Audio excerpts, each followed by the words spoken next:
नमस्कार, आपण पाहताय सांगली न्यूज। प्राध्यापक सोनिया बाबर यांच्याकडून पाटील गटावर बोचरी टीका।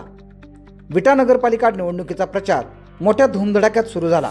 विट्यातील प्रभाग 13 मध्ये प्रचार करताना आमदार सुहास बाबर यांच्या अर्धांगिनी प्राध्यापक सोनिया बाबर यांनी विकास म्हणजे काय आणि तो नक्की केलाय कुठे असे म्हणत पाटील गटावर बोचरी टीका केली।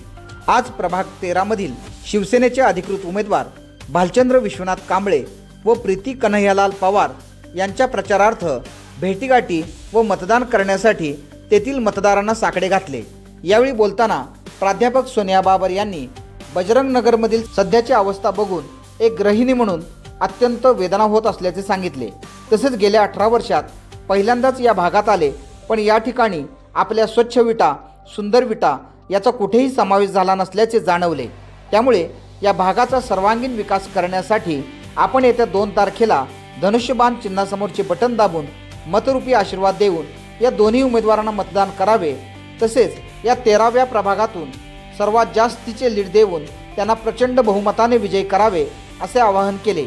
प्रभाग 13 मध्ये बोलताना आमदार सुहास बाबर यांच्या अर्धांगिनी प्राध्यापक सोनिया बाबर चे आराध्य दैवत भाऊ आणि आयसेमनला स्मरण करून महाराष्ट्र राज्याचे उपमुख्यमंत्री श्री एकनाथजी शिंदे साहेब, जे शिंदे शिवसेनेचे धनुष्यबाणाचे सर्वेसर्वा आहेत, त्याचबरोबर कर्तव्यदक्ष आमदार श्री सुहास भैया बाबर, त्याचबरोबर युवा नेतृत्व श्री अमोलदादा बाबर यांच्या नेतृत्वाखाली आपण विटा नगर परिषद 2025 जी लढवत आहोत त्याचे सर्वच 26 उमेदवार, त्याचबरोबर ज्या नगराध्यक्ष पदासाठी अधिकृत उमेदवार आहेत सौ काजल संजय मेत्रे, सुरुवातीलाच मी त्यांचं पुन्हा एकदा सर्वांचं अभिनंदन करते।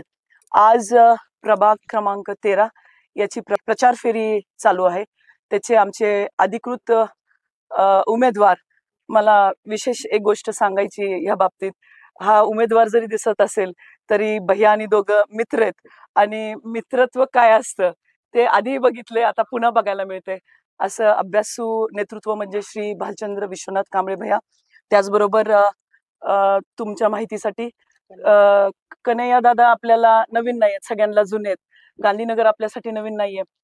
श्रीरंगदाजी आपल्या सगळ्यांना माहिती आहेत, त्यांच्या अशा सुनबाई सौ प्रीती कन्हैयालाल पवार या आपल्या दुसऱ्या उमेदवार आहेत। सांगायला गेलं तर खरं 18 वर्षात मी प्रामाणिकपणे माझं एक सामान्य गृहिणी म्हणून, एक महिला म्हणून माझं मत मांडते। बजरंग नगरला माझं कधी येणं झालं नाही। आज प्रचार फेरीमुळे मी ह्याला भेट दिली। भेट देत असताना स्वच्छ विटा, सुंदर विटा आपण सगळ्यांनी ऐकलं होतं। आपण त्याचा पुरस्कार देखील घेतला। आपण दिल्लीला जाऊन त्याचा पुरस्कार घेतला। त्यावेळेला दादा असतील, अमरभाई असतील, त्यांनी मदत केलीच आणि बाबर कुटुंबाला दुसऱ्याचं अभिनंदन करायला आणि कौतुक करायला जमतच। पण आज खरं मनापासून वाईट वाटतं ह्या गोष्टीचं। प्रभागात चालत असताना घरं खूप सुंदर आहेत, माणसं फार प्रेमळ आहेत। तुम्हाला सांगते, त्यांची भांडी बघितली, त्यांचं सगळं राहणीमान बघितलं तर अतिशय सुंदर आहे। मी बाहेर बऱ्याच घरांच्या बाहेर ना बांधकामं बघितली। मी लाल दगड ते विटा बघून आवर्जून विचारलं की ही कुठले आहेत, तर त्यांनी मला सांगितलं की कोकणातल्या विटा आहेत ह्या।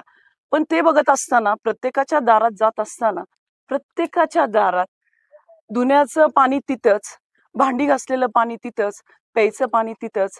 म्हणजे मला एकच कळत नाहीये की विकास कुठं झाला आणि कधी झाला, आणि अशा बरोबर आपण एवढा मोठा पुरस्कार तिथं जाऊन घेतो, तर ह्या गोष्टीला खरं प्रश्नचिन्हच आहेत। असो, त्याच्या बाबतीत मला बोलायचं नाहीये। मला प्रत्येक नागरिकाला एकच आव्हान करायचंय, बाबर म्हणजे विश्वास आहे, बाबर म्हणजे कर्तृत्व आहे आणि बाबर म्हणजे एकनिष्ठ आहे।